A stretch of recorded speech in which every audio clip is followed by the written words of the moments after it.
May 19th, 1875. Chicago. A quiet afternoon in a comfortable hotel where an old woman in black is living out her widowhood. She is 56 years old. She dresses entirely in mourning and has for a decade, because a decade ago she was sitting beside her husband holding his hand when a man stepped into the box behind them and fired a bullet into the back of his head. She felt him slump against her. She was still holding him when the life went out of him. She has never, in the 10 years since, stopped wearing black. Her name is Mary Todd Lincoln. She is the widow of Abraham Lincoln. And on this quiet afternoon, there is a knock at her door. She opens it, and there are men standing there. One of them she may recognize, a lawyer. He shows her a document. It is a writ. It charges her with insanity, and it informs her that she is, at this moment, under arrest, and that she will be taken immediately to a courtroom where a jury of 12 men is already seated, where a judge is already waiting, and where 17 witnesses have already been assembled to testify that she has lost her mind. She had no idea any of this was coming. No warning. No hearing she knew about. No chance to prepare a defense. She learns that she is on trial for her sanity roughly 1 hour before that trial begins. And the person who arranged all of it, who filed the petition, who hired the lawyers, who gathered the 17 witnesses, who is waiting for her in that courtroom, is the last living person in the world she has, her only surviving son, Robert. She had buried a husband and 3 of her 4 children. Robert was all she had left. And Robert was the one who had come to take her freedom. That afternoon in Chicago is where most people's knowledge of Mary Todd Lincoln ends, if they know it at all, filed under a cruel and convenient label: the mad wife, the unstable widow, the embarrassment behind the great man. History handed her a caricature and moved on. Difficult, extravagant, hysterical, insane. But that caricature is a lie. Or at least it is so incomplete as to be a lie, and it was built while she was still alive by people who had reasons to build it, because the woman behind that caricature had lived through a sequence of losses so relentless, so total, that it is genuinely hard to understand how any human being endured it at all. And the marriage at the center of her life, the union with the most revered man in American history, was never the thing the history books sold you. So who was Mary Todd Lincoln really? What actually happened inside the marriage that America turned into a marble monument? How does a woman go from being the wife of the President of the United States to being dragged into a courtroom by her own son and declared a lunatic? And was she insane at all? Or was she something far more heartbreaking? A woman crushed by more grief than any one person should ever have to carry, in an age that had no idea what to do with her. Stay with me, because the real story of Mary Todd Lincoln is not the story of a mad woman. It is the story of a brilliant, passionate, difficult woman who married a poor and unknown lawyer, who saw in him a greatness no one else could see, who helped drive him all the way to the White House, and who was then made to watch one by one as almost everyone she loved was taken from her, until the grief itself became the thing they used to lock her away. Before we go back to the beginning, hold on to a few things, because each one is a thread that runs straight into that courtroom. She turned down one of the most powerful men in America to marry a poor lawyer nobody believed in because she alone saw what he would become. She was holding her husband's hand, inches from his face, when the bullet struck him. Of the 4 sons she bore, she would bury 3 and stand at the deathbed of each. And the son who lived, her last living child, is the one who had her declared insane and locked away. Keep those in mind. Each one is a documented fact, and together they make the case that what history called madness was something far more human and far more unbearable. To understand the tragedy, you have to start at the beginning, with a young woman who had every advantage, and who threw them all away for a man nobody thought was worth it. Mary Todd was born on December 13, 1818, in Lexington, Kentucky, into wealth, position, and refinement. The Todds were a prominent, prosperous slaveholding family of the Kentucky aristocracy. Mary was raised with privileges almost no American woman of her era received.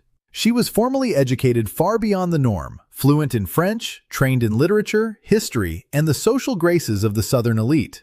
She was witty, sharp, well-read, and intensely interested in politics at a time when women were told politics was none of their concern. She was also, by every account, high-strung and emotionally volatile, prone to fierce moods and fierce affections, a girl of great warmth and great temper. Her mother died when Mary was 6, and her relationship with her stepmother was poisonous. So even at the start, before any of the tragedy, there was a wound, an early loss, a childhood marked by grief and friction beneath the wealth. That early loss matters because it set a pattern the rest of her life would brutally complete. Mary Todd learned as a small child that the people who anchor you can simply vanish, and that the world does not stop to let you grieve them. She grew up bright and hungry for affection, and also braced, in some deep place, for abandonment. It made her intense in her attachments, quick to fear their loss, desperate to hold the people she loved close. In a gentler life, that intensity might have read as passion and warmth. In the life she actually got, a life that would take from her nearly everyone she loved, it became the exposed nerve on which all her later suffering played. In her late teens and early 20s, Mary moved to Springfield, Illinois to live with her married sister, and there she entered society as a genuine catch. She was vivacious, connected, and pursued by ambitious men. One of the men who courted her, according to enduring tradition, was Stephen Douglas, who would go on to become one of the most powerful politicians in America. And instead, she chose Abraham Lincoln. Understand how strange that choice looked at the time. Abraham Lincoln, in the late 1830s, was not the marble figure we know. He was a gangly, awkward, largely self-educated country lawyer from crushing frontier poverty. He had almost no money, uncertain prospects, terrible social graces, and a tendency toward dark, brooding melancholy that we would today recognize as depression.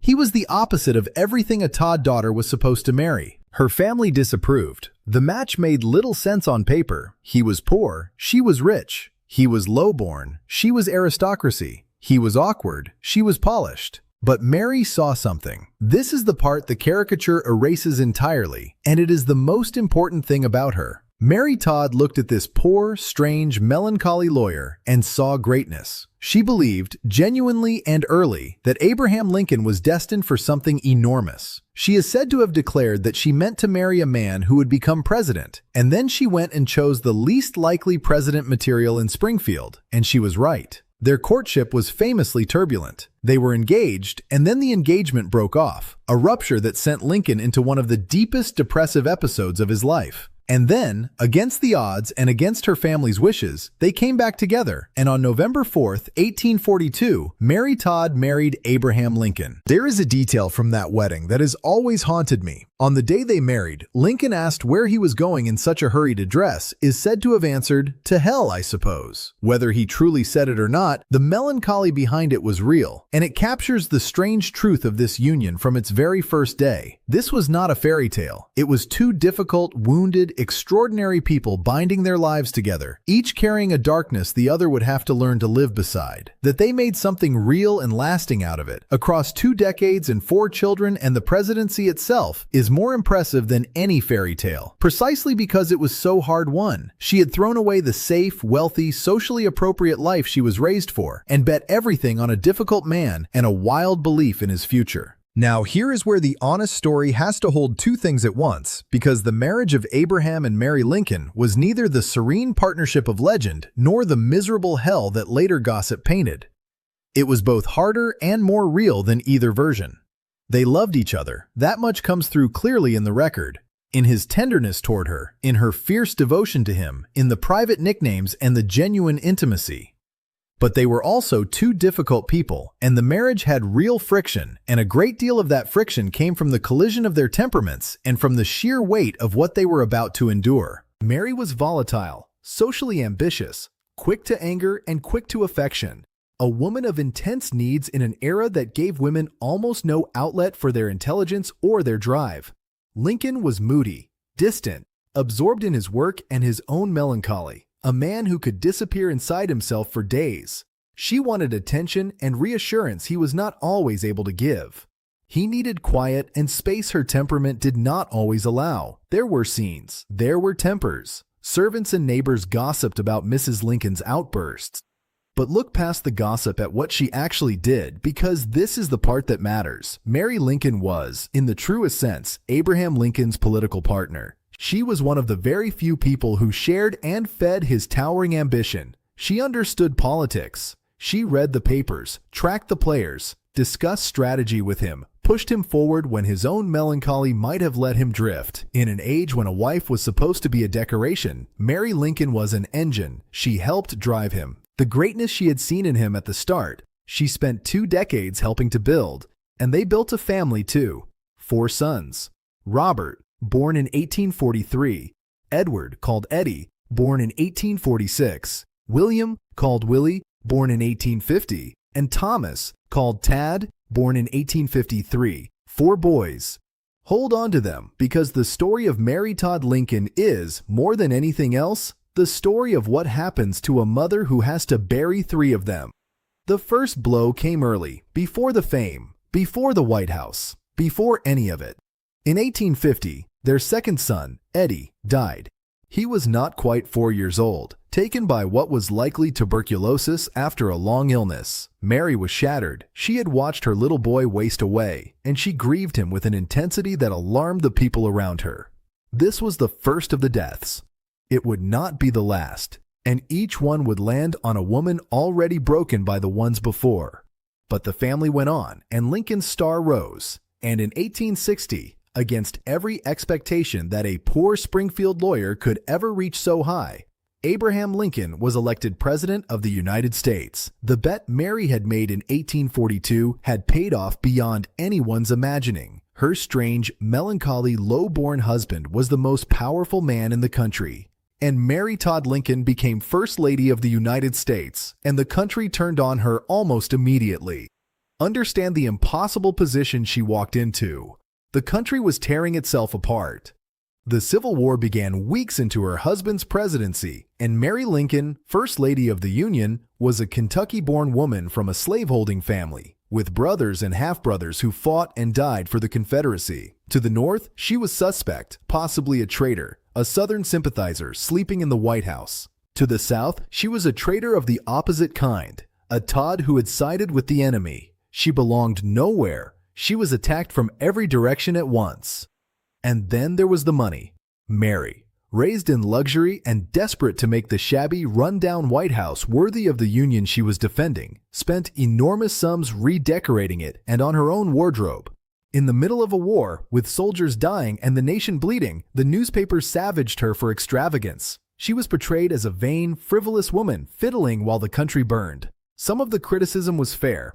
Much of it was cruel, and much of it was aimed at her because she was a convenient target for a public that could not attack the president himself. She was lonely, embattled, mistrusted, and mocked in the most powerful house in America, while her husband was consumed body and soul by the deadliest war in the nation's history. And into that pressure came the blow that broke something in her that never fully healed. In February of 1862, her son Willie died in the White House. Willie was 11 years old, and by all accounts the brightest, sweetest, most beloved of the 4 boys, the one most like his father.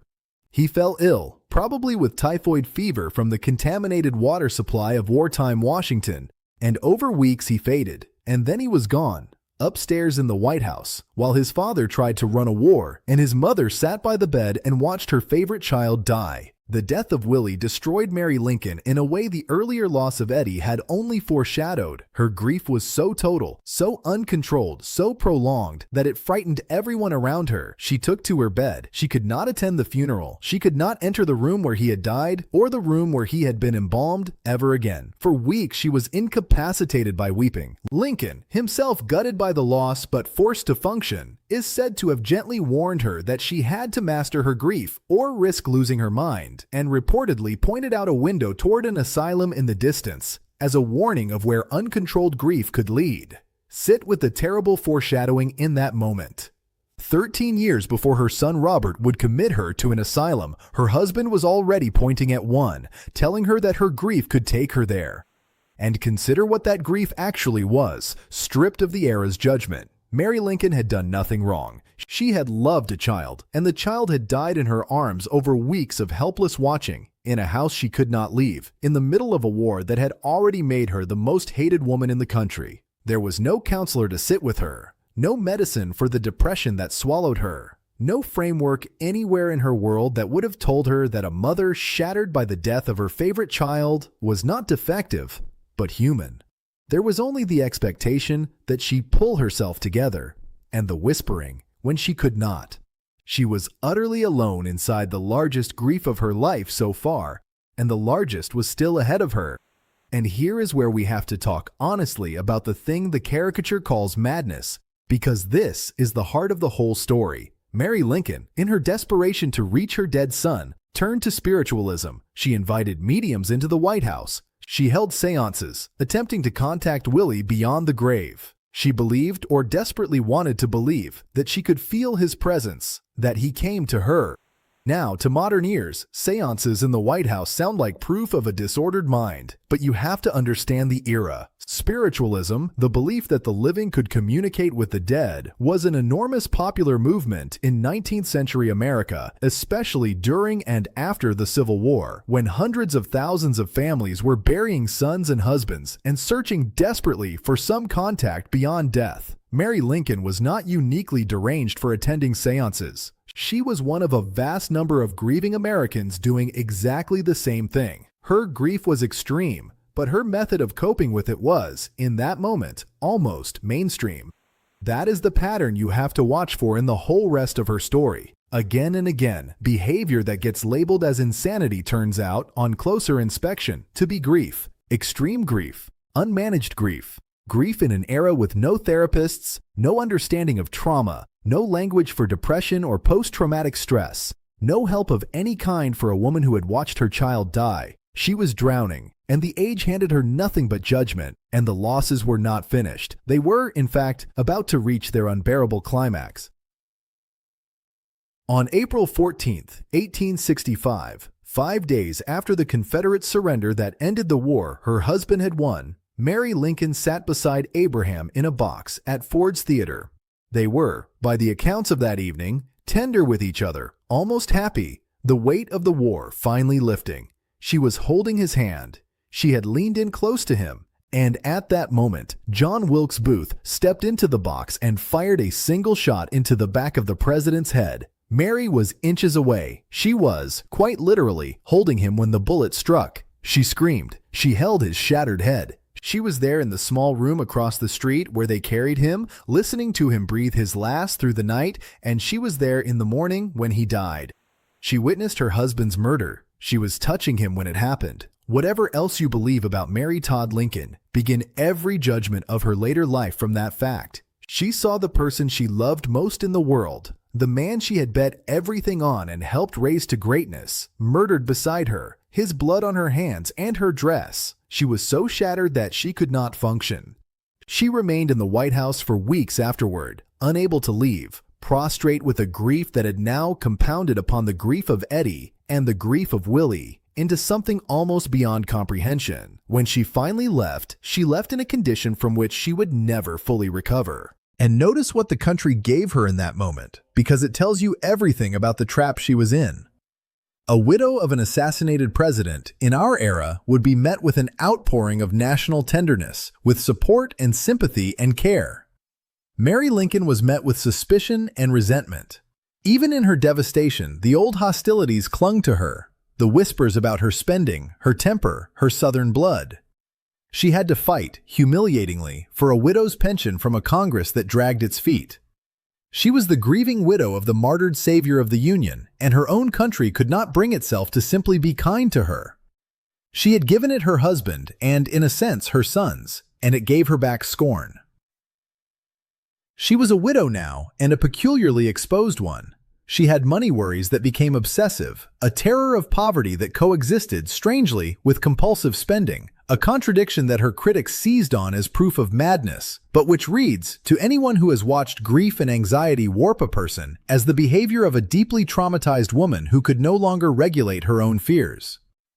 In 1868, she went so far as to try to sell her old White House wardrobe publicly to raise money, an act that scandalized the country and humiliated her son Robert, who was building a respectable life and a legal career and found his mother's public desperation an unbearable embarrassment. And then, in 1871, the final unbearable blow. Tad Lincoln, her youngest, the sweet boyish son, who had been her closest companion in the years after the assassination, the child who had traveled with her and comforted her and been the last bright thing in her ruined life, died. He was 18 years old, taken by illness. Count them now. Her husband murdered beside her. Eddie, dead at 3. Willie, dead at 11. Tad, dead at 18. Of the 5 people at the center of her life, 4 were in the grave. She had 1 child left in all the world. Robert, Part 3. After Tad's death, Mary Lincoln came apart in ways that were harder to explain away as ordinary grief, and honesty requires acknowledging that. Her behavior in the early 1870s genuinely alarmed the people who loved her. She was consumed by an irrational terror of poverty, convinced she was destitute while she in fact had resources, and yet she spent compulsively, buying things she did not need and could not use, hoarding, carrying large amounts of money and securities sewn into her clothing. She suffered physical symptoms, strange pains, and she developed fears and fixations that had no basis in reality. The precipitating event came in March of 1875. Mary was in Florida, and she became suddenly, overwhelmingly convinced that Robert, her one surviving child, was gravely ill and dying. It was not true. Robert was in perfect health in Chicago. But the conviction seized her completely, and she fired off frantic telegrams and rushed back to Chicago to save a son who did not need saving. To Robert, now a successful 31-year-old attorney with a wife, children, and a rising reputation, this was the final proof of something he had been dreading. His mother, he concluded, was no longer safe to be left to herself. Her fears, her spending, her fixations, her wandering, her episodes, all of it convinced him that she had crossed into genuine mental illness and might harm herself or squander everything or come to ruin. And so Robert Lincoln made the decision that has shadowed his name ever since. He consulted lawyers and doctors, and he moved to have his mother declared insane and committed to an asylum. Illinois law required a jury trial to do it, and rather than warn her, rather than let her prepare, rather than give her any chance to defend herself, the decision was made to spring it on her, to bring her to court with no warning, on the theory that a warning would only trigger resistance and distress. Which brings us back to that afternoon, May 19th, 1875, and the knock at the door, and the writ, and the 17 witnesses already waiting. The trial was, by any modern standard, a horror.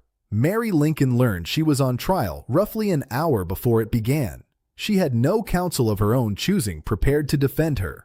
The 17 witnesses her son had assembled, doctors who had barely examined her, shopkeepers who testified about her spending, hotel staff who described her behavior, paraded her private grief and eccentricity before a courtroom and a hungry press. The doctors testified to her insanity, some of them having observed her only briefly or not at all in any clinical sense. The whole apparatus was arranged to reach a conclusion that had, in effect, already been decided. She sat through it, a veiled widow in black, listening to a room full of men explain that she had lost her mind. The jury deliberated for a matter of minutes. They found her insane. And the next day, Robert escorted his mother to Bellevue Place, a private sanitarium in Batavia, Illinois, and left her there. Now, was Robert a villain? This is where the honest teller has to resist the easy story, because the easy story in both directions is wrong. The Cruel Son version says Robert locked away a sane mother to protect his career and seize her money, a cold and calculating betrayal, and there are real facts that feed that reading. He did find her a humiliating embarrassment. Her public spectacles did threaten the respectable life he was building. He did gain control of her estate. And the manner of the trial, the ambush, the stacked witnesses, the denial of any real chance to defend herself was a genuine injustice, the railroading of a woman through a proceeding rigged to convict. But the other version has truth in it too. By the accounts of people who were not Robert, Mary's behavior in this period was genuinely frightening, genuinely beyond the normal range even of profound grief. And a son watching his last surviving parent carry money sewn into her petticoats and rush across the country to save a healthy man from an imaginary deathbed might reasonably, and even lovingly, conclude that she needed protection from herself. Robert agonized over the decision. He wrote of his anguish. He was not, on the evidence, a man gleefully disposing of an inconvenient mother. He was a frightened son who had already buried his father and all 3 of his brothers, doing what the crude medicine and crude law of 1875 told him was the responsible thing. The truth, the honest and terrible truth, is that this was a tragedy without a villain, or rather, a tragedy in which the villain was the age itself. An era that had no real understanding of grief, of trauma, of depression, of the ways that catastrophic loss can warp a mind without destroying it, took a woman who had endured more sorrow than almost any American of her century, and having no better tools simply declared her mad and locked her away. But here is the part that should permanently retire the caricature of Mary Todd Lincoln as a broken, helpless lunatic. Because what she did next was the act of a formidable, clear, and calculating mind. She fought back, and she won. From inside the asylum, Mary Lincoln did not collapse. She schemed. She was allowed some freedoms at Bellevue Place, and she used them brilliantly. She smuggled letters out to influential friends, in particular to a woman named Myra Bradwell, who happened to be one of the first female lawyers in America and a committed campaigner for women's rights. Mary marshaled her allies on the outside. She got her case into the newspapers, turning the same press that had savaged her into a tool against her confinement, generating public sympathy and pressure. She built, from inside a locked institution, a campaign for her own release. And it worked. The pressure mounted, the case for her sanity gained public traction, and Robert's position became untenable. Mary Lincoln was released from Bellevue Place in September of 1875 after less than 4 months. The following year, in 1876, a second trial formally restored her legal competence and declared her sane, giving her back control of her own affairs. Think about what that means. A woman supposedly too insane to manage her own life engineered her escape from an asylum by organizing a legal and public relations campaign from inside its walls, and then won a court reversal of her own insanity verdict. That is not the behavior of a lunatic. That is the behavior of the same sharp, willful, politically astute woman who had looked at a poor Springfield lawyer 30 years earlier and seen a president. But winning cost her the last thing she had. The fight with Robert shattered whatever remained of their relationship. Mother and son were estranged after the trial, and the wound between them never fully healed. She had beaten him, and in beating him, she had lost him, and so the woman who had buried 4 of the 5 people she loved was now cut off from the 5th, alone in a way that is almost impossible to imagine. Her final years were spent largely in self-imposed exile. She went to Europe, living quietly and unhappily abroad, her health failing, her eyesight going, her body breaking down under the weight of everything it had carried. Eventually, she returned to Springfield, Illinois, the town where she had married Abraham Lincoln a lifetime before, and she lived out her last days in her sister's house, the same house, by some accounts, connected to where her marriage had begun. She and Robert achieved a limited, fragile reconciliation near the end, but the closeness was gone forever. Mary Todd Lincoln died on July 16, 1882, at the age of 63. She had outlived her husband by 17 years and 3 of her 4 children. She was buried beside Abraham and her boys in Springfield, reunited in death with the family that had been taken from her one by one in life. Now, let me be honest with you about the sources, because Mary Lincoln's mental state is one of the genuinely contested questions in American history, and anyone who gives you a confident single answer is selling you something. The firm ground is the sequence of events, and it is not in dispute. The marriage, the 4 sons, the deaths of Eddie and Willie and Tad, the assassination she witnessed, the seances, the spending, the 1875 trial with its ambush and its 17 witnesses, the commitment to Bellevue Place, her engineered release, and the 1876 restoration of her sanity, all of this is thoroughly documented. Jason Emerson's work, which assembled the primary documents of the insanity case, including letters long thought lost, is the major modern source, and the collections of the Mary Todd Lincoln House and the Lincoln Institutions lay out the record in detail. Where honest historians genuinely disagree is on the interpretation.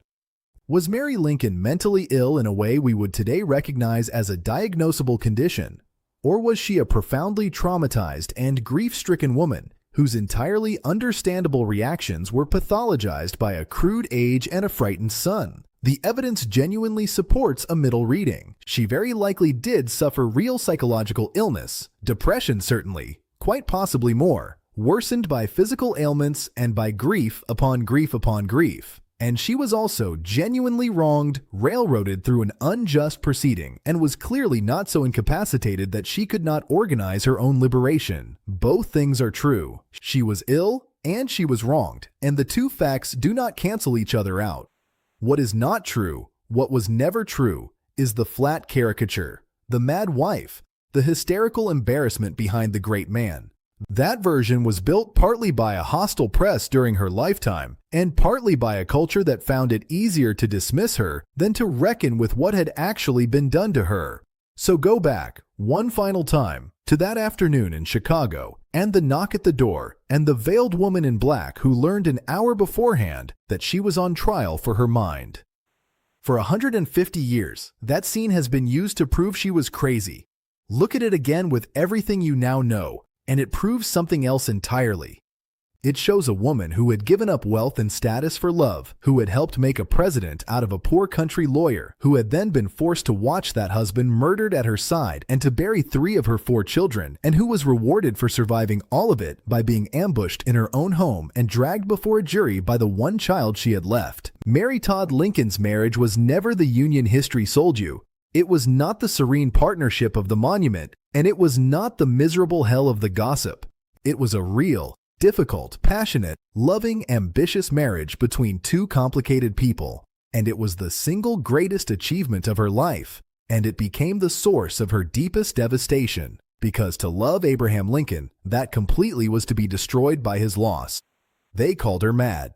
What she actually was a woman who loved too many people who died, in a century that had no idea what to do with a grief that large. She was not the embarrassment behind the great man. She was the person who saw his greatness first, helped build it, stood beside it, and paid for it with everyone she had. That is not madness. That is the most human tragedy there is. And she carried it, mostly alone, all the way to the grave, wearing black for a husband she had held in her arms while he died.